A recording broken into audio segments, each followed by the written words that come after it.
I'm Myriam. And I'm Elyse. Two friends bound by the love of books. Taking on the world one chapter at a time. This is the Book Bound Besties podcast.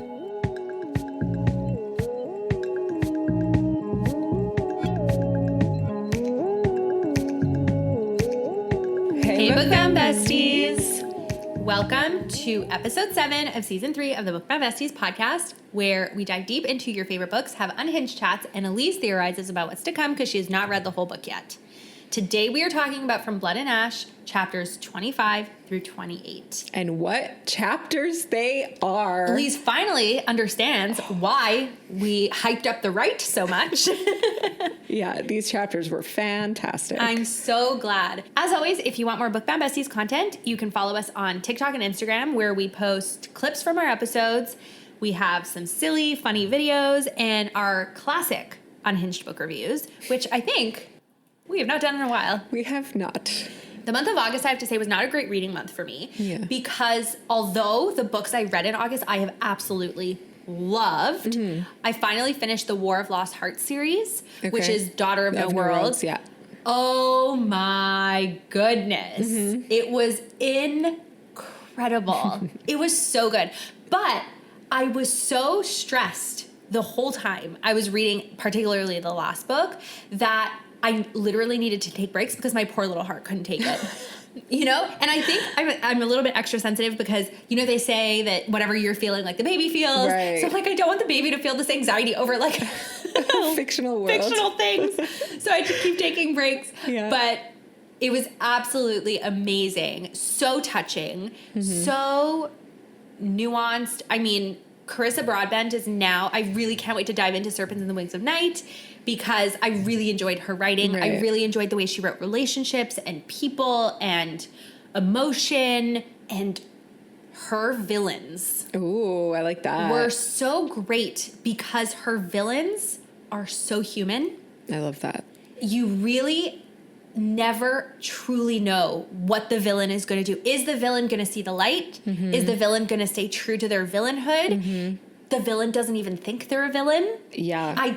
I love that. I thought that it was so well done. Anyway, it took me a while to get, I mean, they're big books as well. Mm-hmm. And I have been feeling better, so I haven't been on my couch reading like I was in July. Mm-hmm. But that was absolutely incredible. And then I don't know if I told you, I finally read Fangirl Down, the Tessa Bailey book that was everywhere. Oh my goodness. So good. So good. I don't know if, I mean, Tessa Bailey writes books that are self-published and books that are traditionally published. And I didn't realize she did both. Yeah. And I've never really paid attention to which were which. This one is a traditionally published one, and I feel like you can actually really tell. Okay.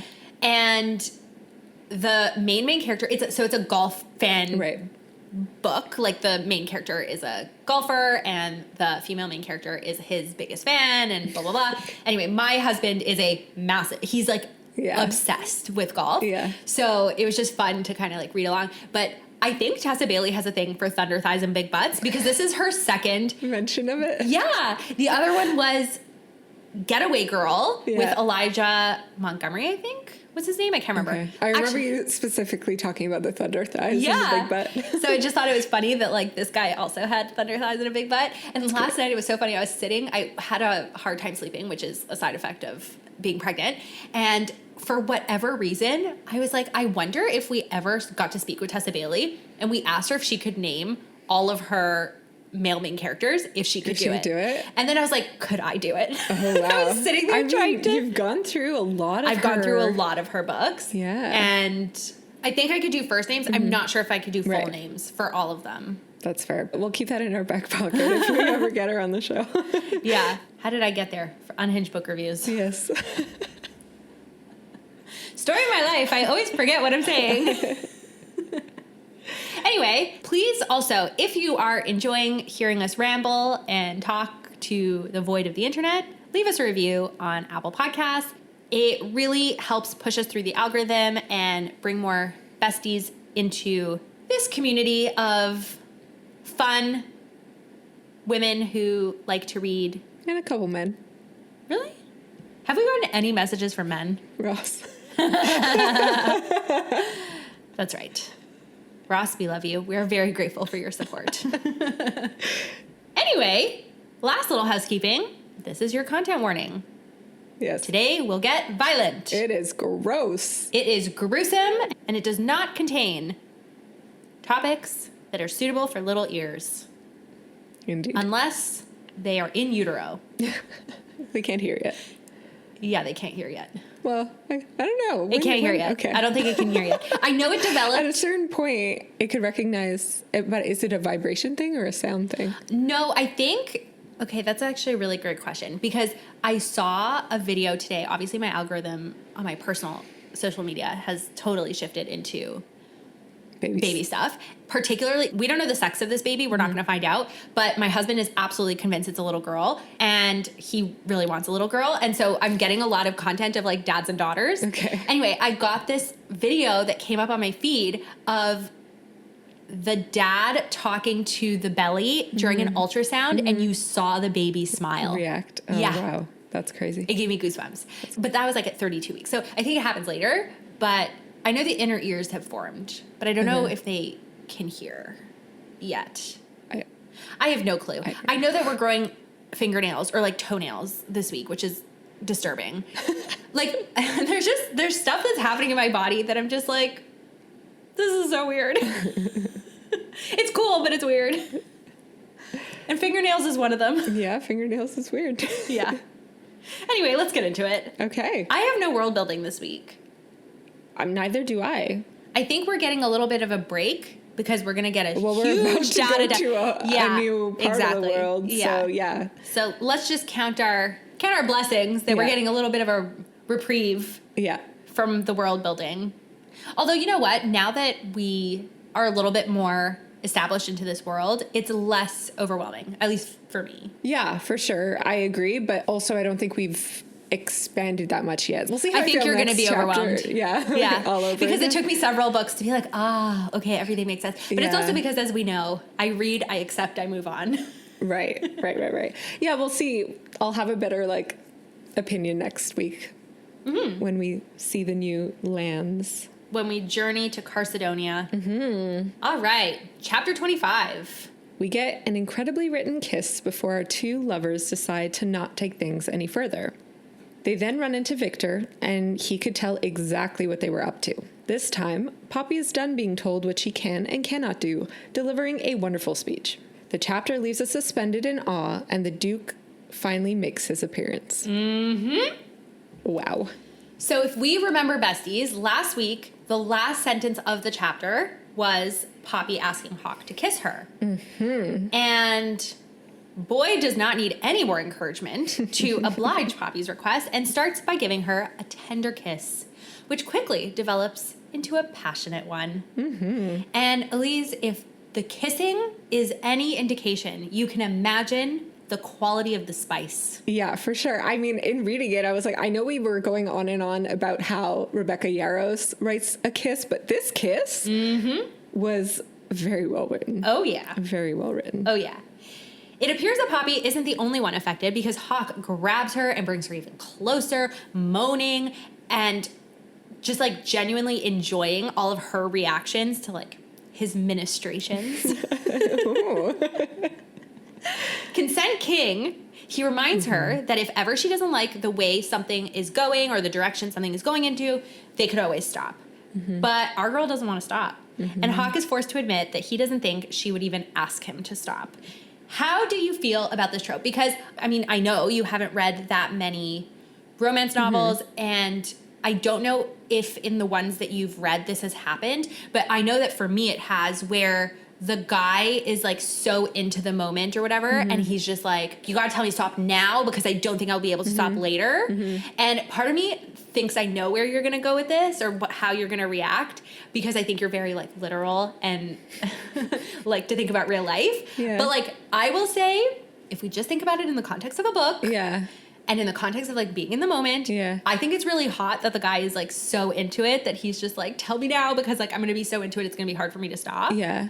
But I know that in real life that's not ideal. No, but why? He's giving her the option. He's giving her the out. But in theory, the rules of consent is that at any point that the girl wants to stop, they should stop. Yeah, but I think if she did want to stop at any point, he would. I don't think he's actually saying, like, I cannot control myself. Yes. Like, so I didn't take it that way at all. Good. Yeah. Okay, good. Because I thought you were going to go with, like, you know? No, because I really don't think that's what he means. I understand he's super into it and he wants to lose control, but if she was, like, at any point, whoa, hold the brakes, I think he would. Okay. Yeah. Which is how I interpret it in these instances. I think so. Because I just think it's a way for the guy to express how into it he is and how badly he wants her. Yeah. That's how I took it. Rather than it being potentially nefarious. Yeah, no, that's how I took it too. Okay. Yeah. Okay, good. I didn't want you to ruin something else for me. That's what I'm here for.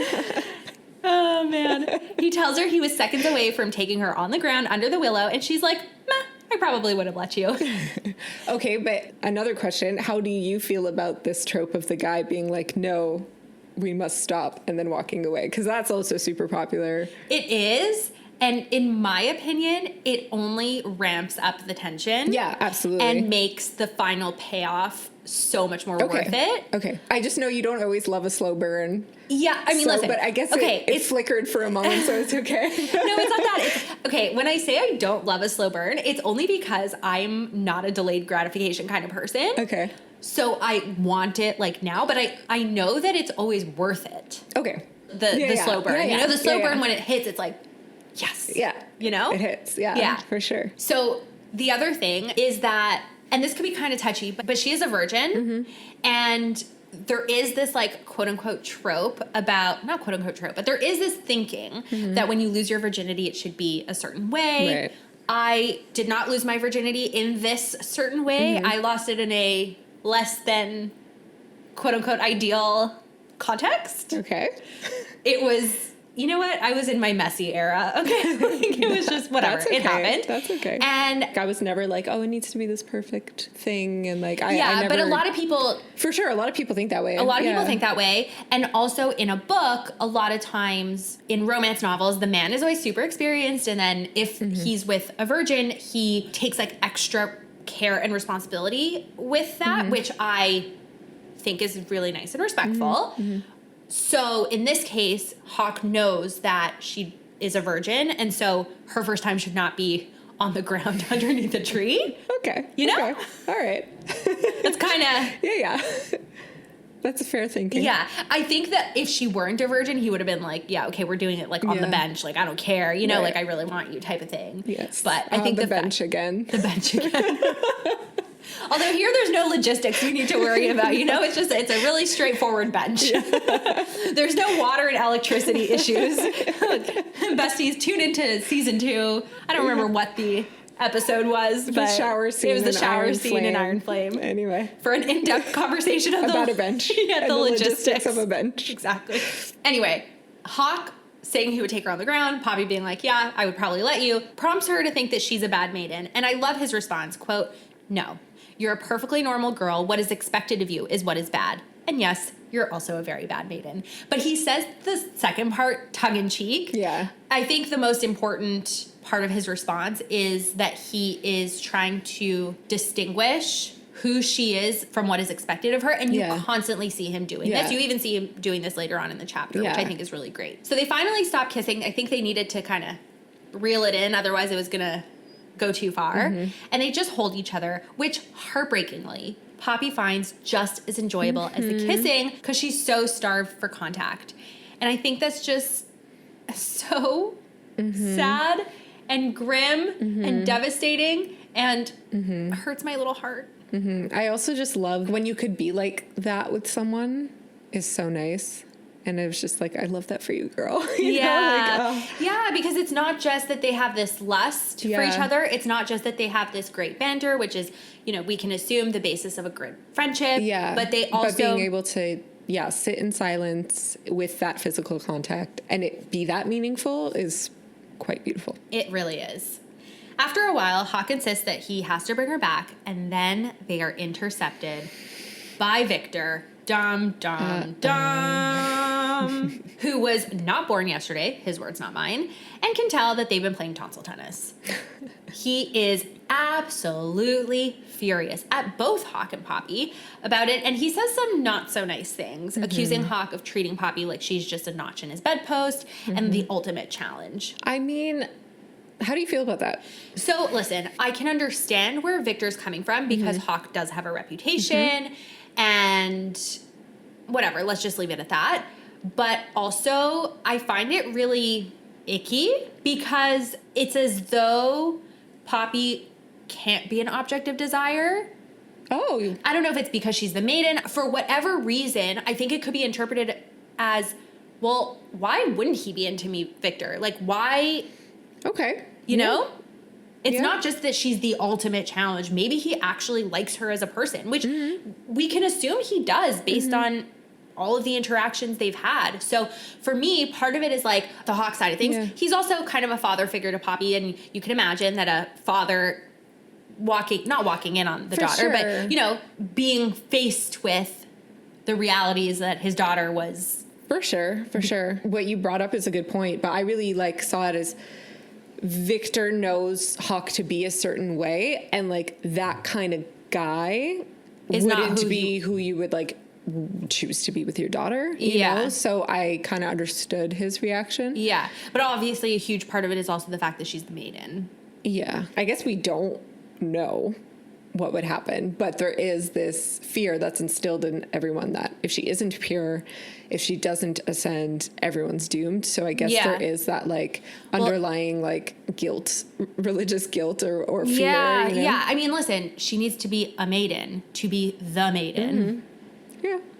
Anyway, Vikter dismisses Hawk and begins escorting Poppy back to her room, but not before he gives her some advice. His concern about the repercussions of her being found is not because of the fact she's a maiden, it's because of how she'd be punished if it were found out, and she's been punished so harshly for much less important infractions. Poppy explains that she's actually the one that asked Hawk to kiss her, and that he stopped it before anything more could happen.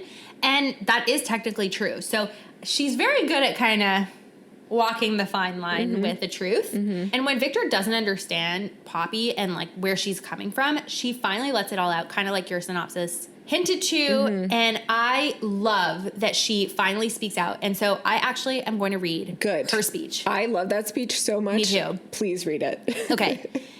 Quote. This whole stupid thing is the point. The fact that I can't do anything is the point. The fact that I can't do anything is the point. That I can't have one night to do something normal and fun and enjoyable. That I can't experience anything without being warned to remember what I am. That every privilege you have and Tawny has and everyone else has, I don't have. I have nothing. Vikter then tries to speak, but she continues, quote, "You don't understand. I can't celebrate my birthdays because that's ungodly. I'm not allowed to go to picnics at the Grove or to supper with others because I'm the maiden. I'm not allowed to defend myself because that would be unseemly. I don't even know how to ride a horse. Nearly every book is forbidden to me. I can't socialize or make friends because my sole purpose is to serve the kingdom by going to the gods, something no one will even explain. What does that actually mean? I don't even know if I'll have a future beyond my ascension. In less than a year or even sooner, I may lose every chance I have to do everything everyone else takes for granted. I have no life, Vikter. Nothing." Slow clap. Yeah. So good. And you know what I have to say? Who made her realize all this? Hawk.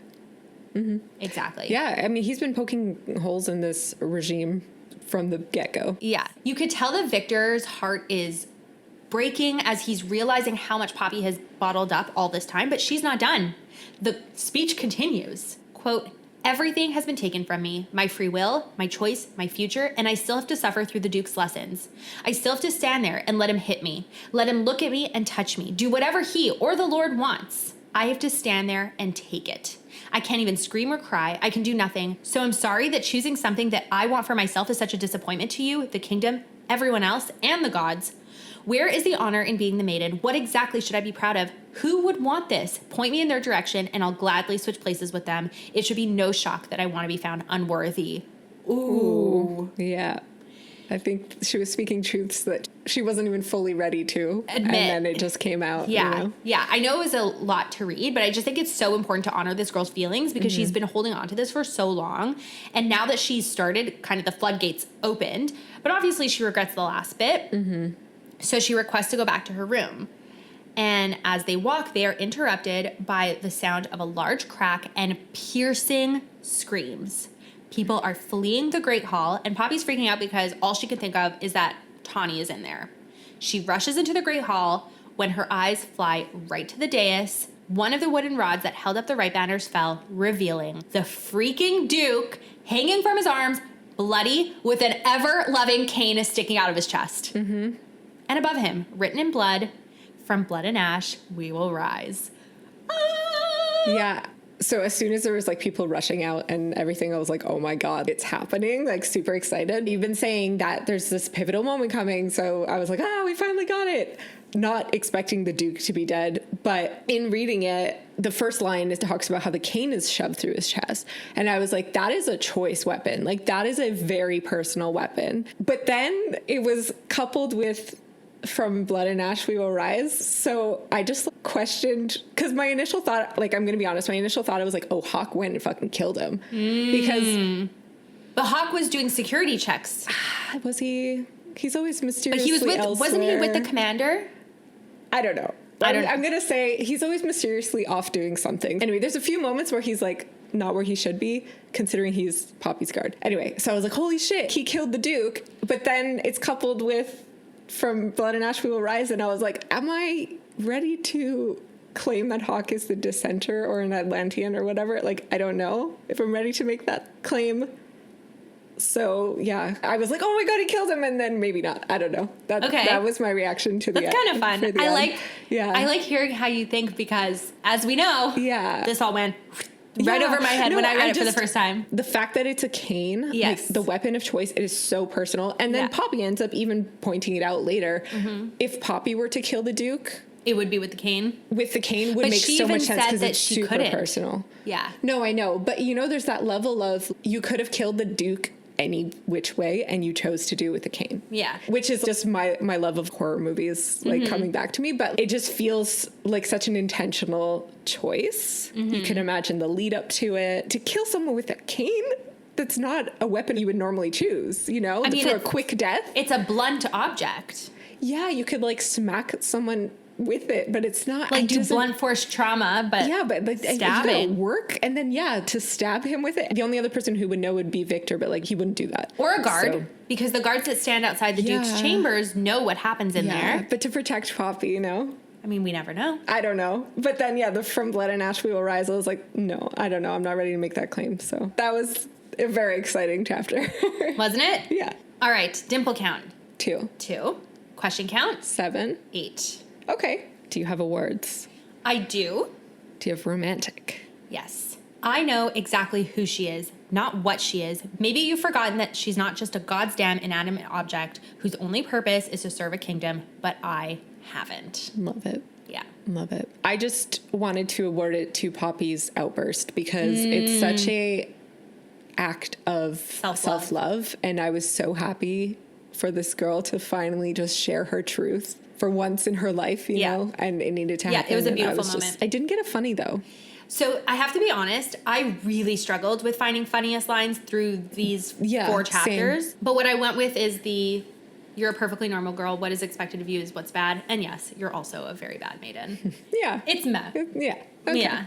All right. I didn't put one because honestly, I think also there was just so much going on and it was so exciting. I kept forgetting I was supposed to be tracking things. So I don't know how well I did. Well, you know what I usually do is I will do a quick pass through the chapter to do the dimples. Okay. Then I will do another quick pass for the questions.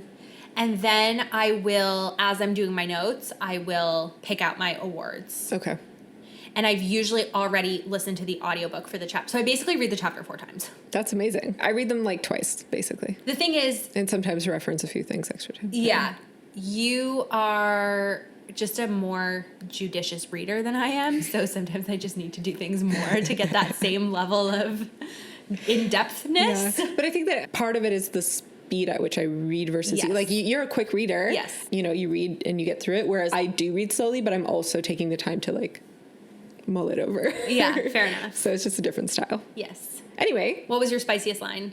I just literally rewrote the entire paragraph with a kiss. It was lovely. You want to read it? Yeah, if you want me to. Sure. Before I had a chance to respond, his lips brushed over mine. I gasped at the soft contact and swore I could feel his lips curve against mine in a smile. I wished I could see it, because it seemed like a full grin, the kind that lifted both sides of his mouth and made both dimples appear. But then he moved his mouth along mine, painstakingly slow, as if he were mapping out the curve of my lips with his. I held completely still, my heart feeling like a trapped butterfly as he retraced the path he'd just made. Tiny shivers hit every part of my body. I trembled as my hands curled into the front of his tunic, no doubt wrinkling the fine material. It's a fine kiss. Yes, indeed. Mine was, I was seconds away from taking you to the ground and becoming a very, very bad guard. It's the promise behind for sure. the phrase. So chapter 26, a lot happens. It is a very dense chapter. Probably the craziest of the book. Yeah. So we did say that we think JLA writes a really good kiss. I think she also writes action really well. Absolutely. Because you get transported into the moment, not only what is logistically happening, but also emotionally. Oh, for sure. I fully agree. I was really sucked into this chapter. Oh, I'm glad. It was great. Ding dong, the Duke is dead. This chapter is a bloodbath. The castle is under siege, windows blowing out, and arrows flying in. Poppy manages to crawl away from the death momentarily, but even their safe room fails. Vikter is killed, and in a blind rage, Poppy kills Lord Mazeen. Uh-huh. Wow. Yeah. Wow. Did not see that coming. Okay, so the Duke of Macedonia was dead. And what a sweet, sweet words to start a chapter. The way the Duke was killed mirrored the way one would kill a craven, so staking him through the chest with wood of the blood forest. Only this was a blunt-ended cane, which we talked about before. It's a harsh way to kill somebody. And Poppy's reaction is to laugh. Which I can so relate to, because I always laugh at the most inappropriate moments. Like, sometimes Justin and I will get into a fight and I'll, like, nervously giggle. Like, if someone is, like, really, really mad, I know. It's so bad, and it makes him so mad, and I feel terrible. But, you know, because he thinks I'm, like, laughing at him, or that I don't think the situation is serious. But I'm just like, a nervous tick. It's just a nervous tick, yeah. I get that way, too. I have definitely laughed at inappropriate times. The fact that her reaction was to laugh, I was just like, me too, girl. Especially, you can imagine the relief she's feeling. Absolutely. She's like, holy shit, it's finally over. This guy can't hurt me anymore. Yeah. So there's that relief and joy, despite the fact that, yes, someone's dead, and what it means on a bigger level for Macedonia is kind of terrifying. If the Duke is dead, who killed him? This is an act of war, essentially. Yeah. So, yeah, I don't know. On a big level, it's really scary, but in that moment, just like personally for her, it's just such a nice moment, which is fucked up to say. I know. But anyway, she's trying to make sense of what she should be feeling, because this does mean an Atlantean got in to do the deed. And well, she's assuming that, because she's saying in order to have the strength to kill him with a cane, you had to have been an Atlantean. Right. So then she's like, well, that means that an Atlantean made it through the castle once more. But she doesn't know for a fact that it was an Atlantean. I It's mean, all technically it could have been one of them. Another one ascended? of their own, yeah. Absolutely. They're also strong. Exactly. Yeah. She then realizes it's the end of her lessons, and that the ick that comes with it, including Lord Mazeen, is all going to be over. Without the Duke, Lord Mazeen has no sway or power over her. Tawny then spots Poppy and runs over in shock. And I just wanted to point out Poppy's dark humor in all of this, because she says, quote, "At least we know why he didn't show." In amongst all the horror. Which I also relate to. Yeah, I love it. I love it. I love a dark joke. Anyway, her reaction is just priceless. Then one of the windows facing the garden shatters, and it's pretty gnarly. The glass has cut people up, and they're screaming and running. There is glass jutting from people's eyes. There's blood everywhere. The gore is quite gory in this chapter. I told you, this series I was concerned about you. Well, I did say that this series is a lot darker than what we've read in the past, and it is very violent, and with violence comes gore. Yeah. I just don't think about it too much. Like, I'm just like, oh, there's glass in her eye, but I'm not going to picture it. Like, I kind of picture, have you ever, like, half pictured stuff? You just don't go, nope. Yeah, you're like, okay, I know, like, ish what that is like, but I'm just not going to ponder it too long. I'm just going to move on. That's fair. Yeah. Like, even the cutting up Lord Mazeen from later, I'm just like, I know, like, theoretically what that would be like, but I'm not going to try to picture it too hard. You're not going to indulge in it. Yeah, exactly. Yes, that's fair. So another window explodes, and this time arrows start whizzing in through the air and hitting people. But more importantly, an arrow whizzes by and sticks an Ascended in the eye and kills him. And Poppy just has this moment of like, whoa, the Ascended could die. Like, they are very killable. So if they're hit in the heart or the head, they're just as vulnerable as humans. And presumably also how you kill an Atlantean. But do we know that? Head and heart? That's how you kill a Craven. Craven. Okay. Then shrieks start from outside the Great Hall as people rush back in with daggers stuck into them. So they're basically surrounded. You have the people outside breaking down the windows, attacking everyone in the hall. Those people who tried to escape ran into more people waiting for them outside, and they're all being corralled. It's an ambush. All being corralled into the Great Hall. Vikter yells, "Protect the maiden," and Poppy grabs Tawny just in time for the guards to surround them and form a barricade, squishing them and protecting them at the center. Do you know what this reminds me of? And this is a deep cut. Oh, no, what? I don't know. Maybe? Do you remember Spy Kids? Yeah. Do you remember how the blonde girl in Spy Kids, who, now that I think about it, is it Taylor Momsen? Oh, in Spy Kids 2. In Spy Kids 2. Is it 2 or 3? No, the it's one not with 3. With helicopter hair? Yeah. No, it's Emily Osmond, Hannah Montana's friend. Is it really? Yeah. Oh. I'm pretty sure. sure. Whatever. Anyway, you know how she's the president's daughter? Okay, yeah. Anytime you want to talk to the president always has his Secret Service shuffling around him. Yes. That's what it reminds me of. That is hilarious. That is really, really funny. I love that. That's like way less scary. But that's how I pictured them protecting her. Yeah, for sure. There's a rush of people, and Poppy is tossed into a whirlwind. Tawny is pulled away. Poppy doesn't really know which way is up. And I don't know if you've ever been stuck in a mass of people, but it's really terrifying. No, I don't put myself in those kind of situations. I was stuck in a mass of people. I mean, I'm being dramatic maybe, but Scott and I went to Germany, and we went to go see a soccer game. Oh. I don't think I've talked about it. Soccer was a huge part of my life growing up. I played for over 20 years. I don't play anymore. I don't really miss playing, but going to see professional games is still something I get very, very excited about. So when we were in Munich, we went to go see a game, and the stadium was massive.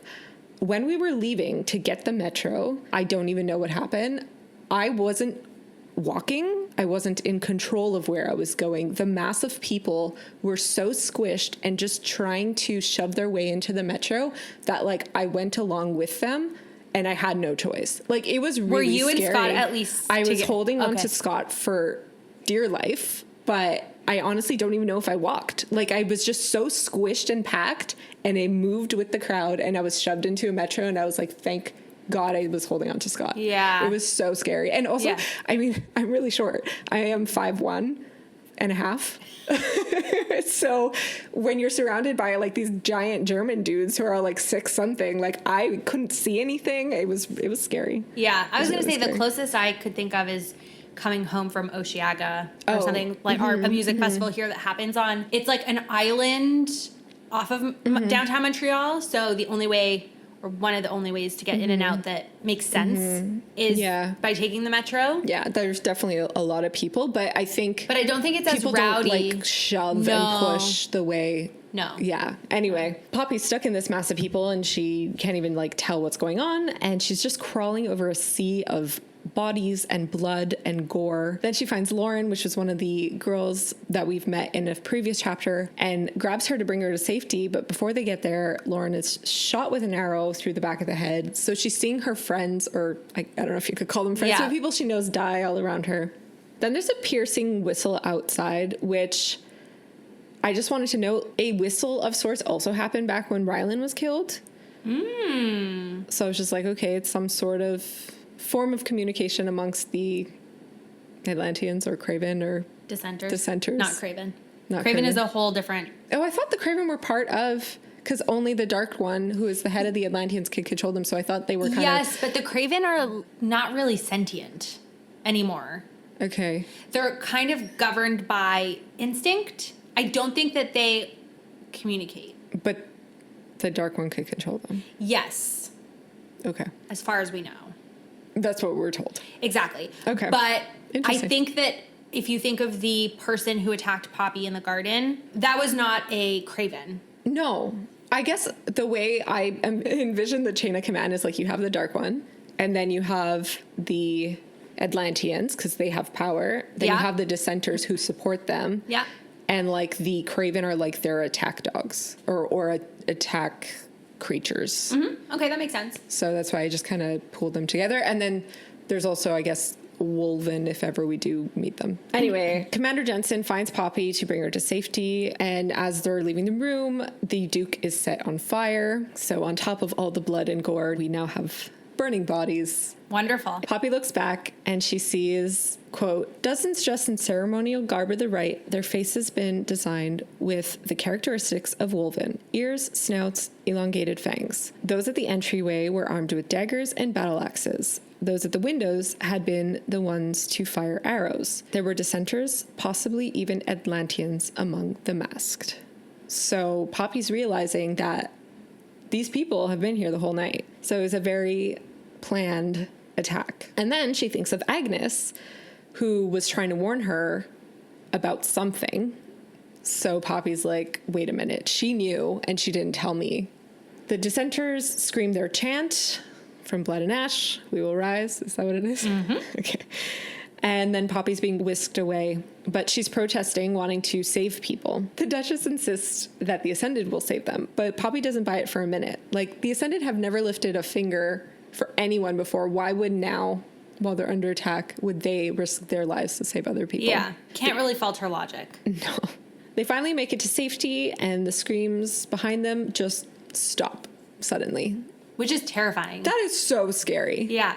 They are completely surrounded, but the Duchess insists that they could wait them out in this room, this safe room. Vikter tells Poppy to defend herself at all costs if the attackers make it inside the room. And just a quick tally of the people in this room. So there's Poppy, Tawny, Vikter, the Duchess, Lord Mazeen, and a couple other guards. Mm-hmm. So obviously Poppy is worried about Hawk because he's not in there. And Vikter assures her he's really good at killing. He'll probably be fine. The door starts rattling, and it's not looking good for them. So Poppy is ready to fight, and the Duchess is just in shock, like, Poppy, where'd you get that dagger? The door breaks. Shocker. Yeah. Dissenters start pouring in, and Poppy just starts fighting. Tawny holds her own, too. I was like, good for you, girl. With the glass. With the glass, yeah. And Vikter is fighting like hell. They manage to kill everyone who entered the room. And Vikter tells Poppy, you make me proud. Then a dissenter who wasn't killed, he was just wounded, stands up and stabs Vikter through the chest. I know. Then Hawk swoops in, decapitating said dissenter, and Poppy is freaking out that Vikter is dying, just telling Hawk to save him, telling Vikter to hold on. She feels helpless.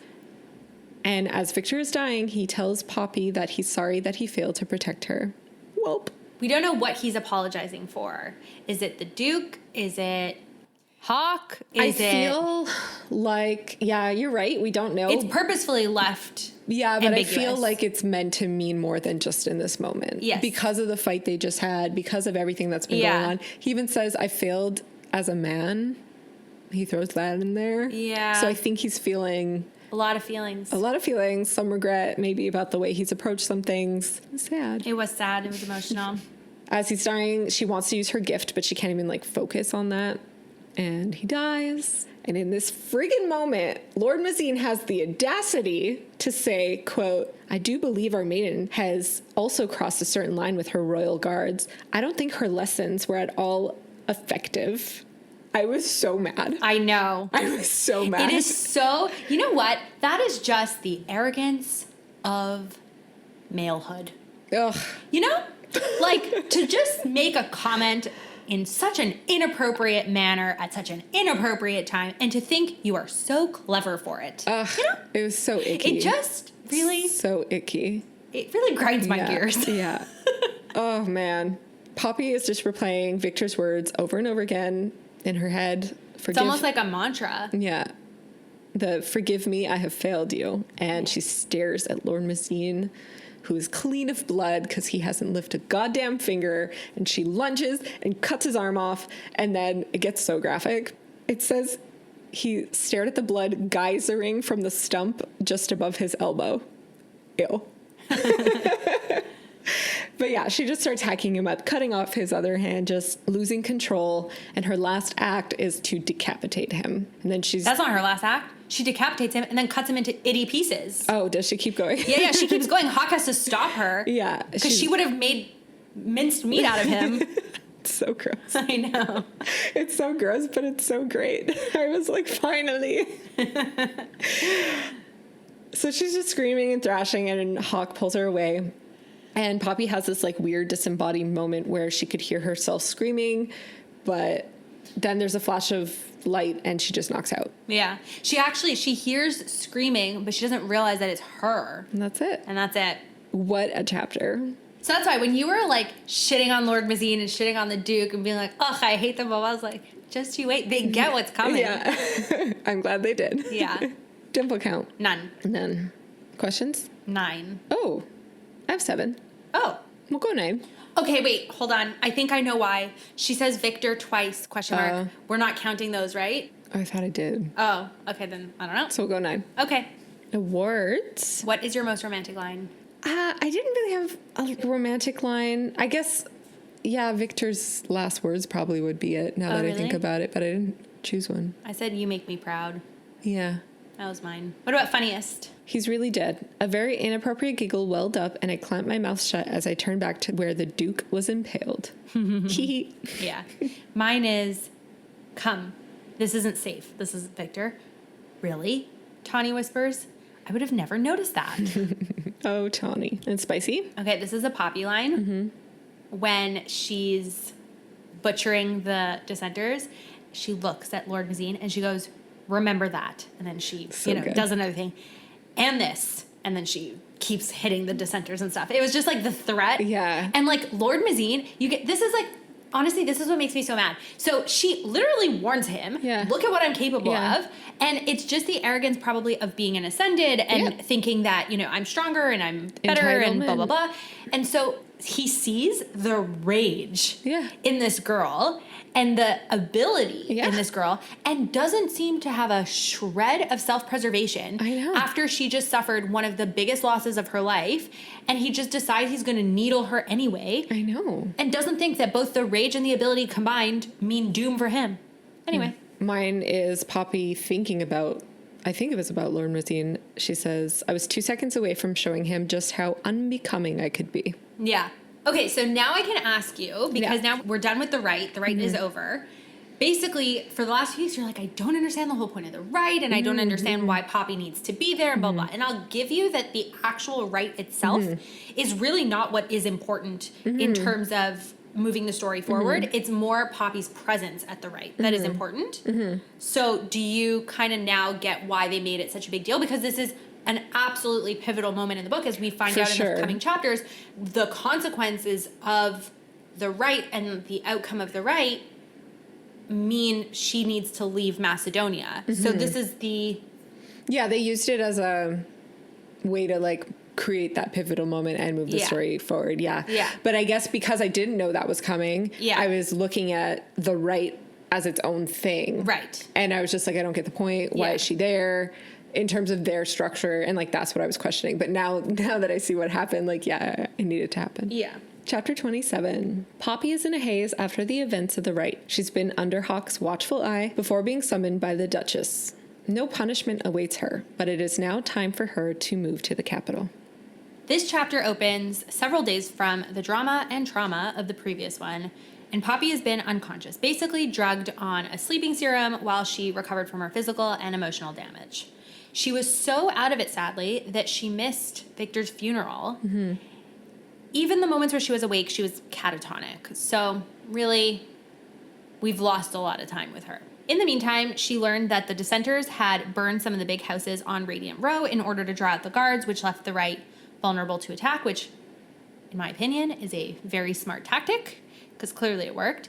And the authorities couldn't get to the bottom of why the right was attacked / what message the dissenters were trying to send, because there are no more dissenters left. Either they've been killed or they just got reabsorbed into the masses and like disappeared into society. On the somewhat bright side, the Ascended actually did defend some people, but it was a little too late and over 100 people died on the night of the attack on the right. Poppy is filled with regret. She tells herself that at least when she was sleeping, she wasn't reliving all of the awful moments of that day. She doesn't want to feel the guilt over Vikter's death, the knowledge that even if she did go back to her room, the reality is he'd likely have gone back to help when he heard that something was wrong. And she definitely doesn't want to think about Lord Mazeen. On the second night that she was awake, she had dressed up and gone down the servants' entrance to hunt down Agnes, who she is convinced knew what was happening, and tried to warn her, and basically wanted to take her revenge. Thoughts? About that? Yeah. I think, yeah, it's tough. I think that was just very reactionary. She just lost everything. Yeah. But is it really fair? Yeah. To blame Agnes? Yeah. Okay.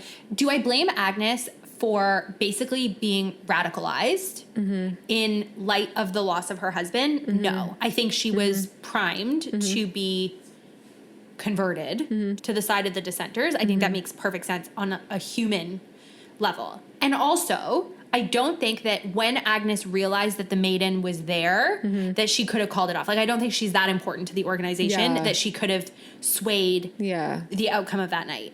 However, I don't know. Okay, I'm sorry. I'm processing this like at the same time. Yeah, that's fair. Like, let's say she did warn Poppy about what was to come. She still clearly believes in the mission of the dissenters and wanting to get revenge on the people who sent her husband out and put her husband in a position where he could get cursed and then have to die.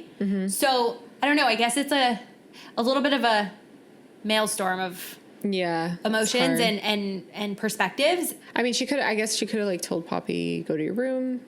But like Poppy even said herself, even if she had gone to her room, she knows that as soon as Vikter hears that there's something going on, he would have left his post to go help, and so would she.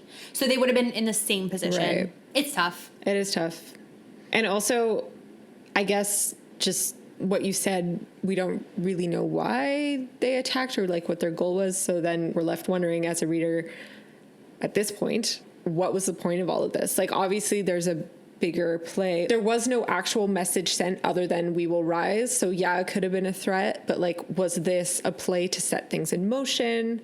What was their game here? The advantage-ish now is that we now know how many dissenters there actually are out there. It's not just a few stragglers here and there. Like, this is an organized group of people. They are numerous. They are skilled. And they are able to mount a significant attack. Yeah. So was that their play? Was it, look what we could do? You know, that's the thing. We don't know. We're just left wondering. So anyway, on her way to try to track down Agnes, Hawke catches up to her in Wisher's Grove and drags her back to the castle, removing her cache of weapons from her room and blocking off access to the servants' entrance. All the while, Poppy is waiting to be summoned by the Duchess for her punishment. And you know how a couple weeks ago I was saying how I love Poppy's thoughts are really random and they're kind of jumping all over the place? In this case, they're not. And I think that the early part of this chapter is clearly just bringing us up to speed. And so it makes sense that her thoughts are more linear. Okay. Yeah. Maybe this is also her way of processing everything that happened while she was catatonic. I don't know. I just wanted to point out that I did notice that this thought process was different. Yeah, exactly. Her thoughts are interrupted by Hawke entering her room, which prompts her to reflect on the fact that Vikter hadn't been replaced and that things are kind of weird between her and Hawke. And she doesn't know if it's because he's freaked out by her behavior with Lord Mazeen, like chopping an Ascendant to bits, or because of their steamy sesh under the willow. But basically, he just walks into her room and stands there, obviously waiting for her to break the silence. They bicker over the princess nickname, and Hawke is letting her be grumpy because he knows she's going through a lot of emotions, and I just love that he's giving her that space. He even tries to sympathize with her. He apologizes for not being there that night, despite his certainty that it would not have changed the outcome. And Poppy knows this. So even though she's emotional, there's still that logical, rational side of her. Quote, "You have nothing to apologize for. I don't blame you from what happened. I'm not mad at you." I know, he responds, but that doesn't change that I wish I would have done something that could have prevented this. She breaks the tension by bringing up the fact that he's called her Poppy 10 times now, but he's not ready to let the emotional moment go. Quote, "It's okay, you know." She goes, "What is?" And he says, "Everything that you're feeling and everything that you're not." Love that. I love that because he sees that obviously she's feeling a lot of guilt, regret, sadness over Vikter, and the complete opposite over Lord Mazeen. Like, she's not feeling anything about it. Yeah. Suddenly they're hugging, and we just see the evidence once more of the magic of a hug, of the importance of physical touch. Hawk pulls back and tells her the real reason he's there. She has been summoned by the Duchess. Poppy is freaking out, thinking he's escorting her to her demise, but Hawk freaking Flynn says, quote, "If I thought I was delivering you to punishment, I wouldn't be taking you there." And I just wanted to fist pump the air because no one has ever done this for her. Even Vikter would accompany her to the Duke's lessons. Like, nobody ever tried to protect her from, you know, these terrible things that would happen to her. So once again, he seems very set in like his rights and wrongs. He's like, no, her being punished by the Duke is wrong, so I'm not gonna let that happen. Or like the way Lord Mazeen talks to her is wrong, so I'm not gonna let that happen. You know, like he's very love that. Love a good moral compass. Anyway, he says that the reason she's being summoned is likely because word has come from the capital. The scene changes and Tawny is helping Poppy into her maiden outfit to visit the Duchess. She arrives at the Duchess's office and the news from the capital is confirmed. She has been summoned back to Carcedonia. Poppy cannot believe that she's not being punished. And the Duchess is like, "Do you think you should be punished?" And Poppy refuses to answer that question on the grounds of, quote, "Because there was a history there. I know I should be punished." The Duchess agrees. Lord Mazeen wasn't ascended and one of the oldest among them, but shocks the room when she says, quote, "You cut him up like a butcher would a slab of meat, but I'm sure you had your reasons." Now, this is something we need to discuss. Yeah. I was not expecting that reaction at all. Yeah. Like, I guess I wasn't expecting her to be punished in the Duke sense of being punished. I wasn't sure she would be reprimanded, but the fact that the Duchess was just like, yeah, he was a shitty guy. Yeah. He got what's coming to him. But what I wanted to talk to you about is the Duchess basically says that she knows what kind of person he was, and that kind of means she knew what was happening. She's outright refusing to say it, but she knew what was happening, and she did nothing about it. That's what we need to talk about. Okay. My initial reaction was like, holy shit. And I think Poppy says it too. We don't know what happened behind closed doors. Absolutely. So there's a good chance that she also wasn't really badly mistreated by the Duke, possibly even Lord Mazeen, despite the fact that I guess on the hierarchy she would be higher than him. Like, he was the Duke's right-hand bitch. So she probably was scared of the Duke.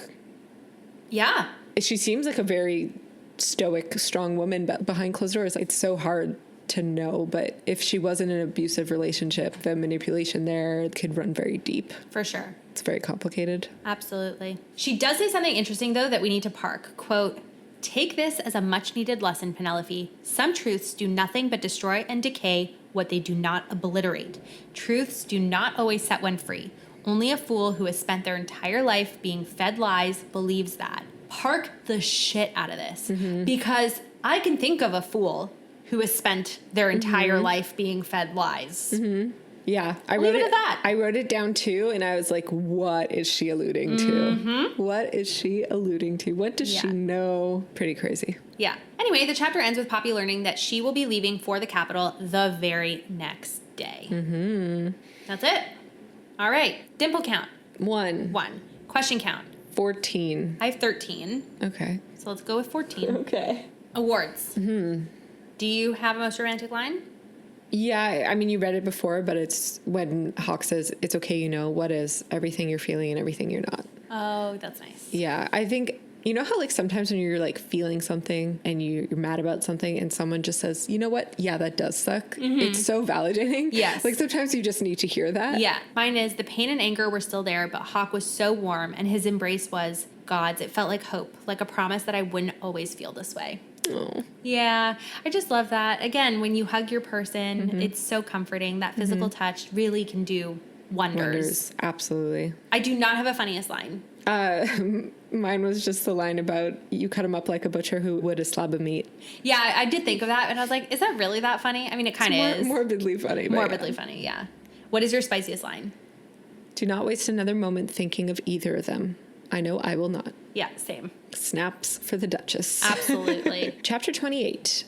Poppy resists, but eventually says her goodbyes to Tawny. Familiar faces from the Red Pearl become her travel companions, and they are ready to begin her new adventure. Mm-hmm. So we jump into Poppy and Hawke's argument on whether or not Tawny will be going with them as they make their way to the capital. Poppy does not want to leave Tawny behind, but Hawke is insisting that it's a small group of guards going and they need to stay focused on protecting Poppy. Tawny then steps forward, saying that she can't go with Poppy. She can't fight to protect herself and she would only be a burden. Poppy realizes that the reason she's fighting, letting her go, is because her whole world has just been turned upside down. Everyone that she's familiar with is dead. The life that she's lived is ending.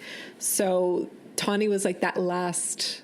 I mean, I guess Hawke would also be. Yeah, but he's so new. He's so new, yeah.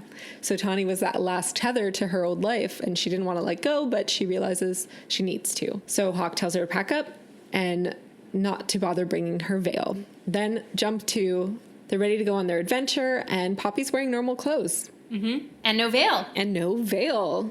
But basically, she's in this disguise because people will be looking for the maiden, and she can't reveal her identity. So Poppy's grappling with the fact that she may never see Tawny again, and that she could only hope she would. She says, quote, "But I wouldn't pray. The gods have never answered to my prayers before." Mm-hmm. Which is, I mean, big. Yeah. For someone who's been raised in like such a religious regime. Yes. Serving the gods. No, she has. It's just that I understand what you're saying about it being kind of like a religion, but we don't actually have evidence of that. It almost is like the piety is a way to control people. Mm-hmm. The only quote unquote evidence of the blessing of the gods is the Ascended telling the people, oh, we've been blessed because, you know, like if you think of the Duke and the Duchess went after the attack, they're like, oh, it's because of the God's blessing. But like, it's not as though normal people will feel some sort of blessing, if that makes sense. Yeah, but like, I don't think a blessing means it's a religion or not. Like all these people are dedicating their lives to the gods. Yeah, but to me, it just feels like a less personal relationship with the gods in the sense that I don't think people actually pray to them. Because it seems more institutional and like a way to organize society rather than an actual religion. Like it seems almost like an excuse to organize society rather than an actual religion. Yeah, okay, there's a temple to like XY God, but it feels like it's more bureaucratic than anything. I mean, I guess I wouldn't know outright what the definition of religion is, but just the fact that there are temples, there are priests and priestesses, they are people who spend their life in servitude to the gods. And then she's saying she wouldn't pray, so that would suggest that there are people who pray. I don't know. Yeah, I guess. But I do understand what you're saying. It does feel very like an organized cult. Yeah, it feels more like an organization that is using the gods as a tool. Means for control. Yeah, rather than a religion. Obviously, religions can be twisted and can be used as an excuse for nefarious acts. But for the most part, people seem to get some sort of positive outcome from religion. Or that is the goal. Okay. Whereas here, we haven't been faced with any evidence of people experiencing that positive outcome. And it could be because Poppy is very sheltered and she isn't exposed to a lot of people or a lot of places or whatever. But I'm just saying that I think the line that they're toting, though, is that they are within the rise. They are safe. Yeah. That is what the gods are giving them. I guess. It's that protection, right? Yeah. Anyway. Who knows? Anyway. Also, Park Setty's name, the horse. Okay. I was like, I already don't remember who it is, but I know I read the name. Yeah. Okay. So Hawke joins her at her side, and he too is in normal clothes. He's not in his guard's uniform, and he's on a horse and asks Poppy if she could ride. And she shares this like bittersweet memory of sneaking out to the stables with Tawny before being caught by Vikter. And it's just a really cute moment because especially after you lose someone, the way like those memories play over in your head could be really comforting yet sad, you know? So we're seeing her go through that. And it's nice that she's able to look back on a lighter moment. Yeah, exactly. But no, she cannot ride. So, oh well, I guess she's gonna have to ride with Hawke. Oh, boo-hoo. He then then taunts her with how it's going to be a torturous ride because out here in the wild, she isn't the maiden. She's unveiled, unburdened. He then pulls something out that he brought for her, and it's her dagger. So Poppy's really touched that he took the time to find it because she lost it in the shuffle and return it to her. Then the rest of their party arrives, and Poppy recognizes some of the guards from the Red Pearl from when she was playing cards. And one of the men, his name is Kieran, and he is the one who knocked at the door at the Red Pearl. So he was the one who interrupted and pulled Hawk away about a shipment. Mm-hmm. That's all I remember of the beginning. And as Poppy's looking back at the castle, she says, quote, "Somewhere in there, my present has become the past. I turned to the rise. Somewhere out there, my future awaited." I just loved that line. Yeah. Short and sweet. Dimple count. 1. Question count. 9. Finally. Oh my gosh. It took us a while. Most romantic? It's just when Hawk gifts Poppy her dagger back. Me too. I don't have a funniest. Me neither. I mean, there wasn't many lines, let's be honest. I know. Yeah. And what about spiciest? But I wouldn't pray. The gods had never answered my prayers before. Okay, I went with like actual spice. Okay. And torturous, since you'll be riding with me. Why is that intriguing and torturous? Besides the fact that it will allow me to keep a very close eye on you, use your imagination, princess. Hawk. I know, I just love it. All right, so shall we do our tally? Yeah, we are at 20 dimples. In the grand scheme of things, is quite a lot. It's almost a dimple per chapter. Huh. A dimple per chapter. Yeah. Look at that. And some of those were double. So there you go. I know. But you know, like, yeah. How often in a book is a person's characteristic brought up, you know, so much? I was going to say body part, but then I was like, well, it depends what kind of book. Very true. I don't even want to count. Okay. Do you want me to? Okay. 287. Wild. That's a lot of questions. Yeah, I know. There's a reason I thought it would be really fun to track this. For sure.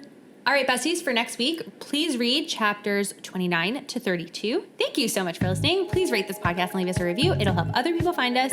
If you haven't already, we encourage you to set new episodes to download so that you're sure to be up to date. If you're interested in supporting the podcast, we have our Amazon storefront where you can find some of our favorite things. And you can follow us on Instagram at Book Bound Pod, on TikTok at Book Bound Besties. We'd love to hear from you, so please DM us your thoughts on today's episode, or if you have any potential theories, or if you see any funny memes on From Blood and Ash, or the Empyrean series, or ACOTAR, or Throne of Glass up until Empire of Storm / Tower of Dawn, because Elyse is not there yet. And as always, if you have any questions, comments, or feedback, you can email us at bookboundpod@gmail.com. Let's get to reading.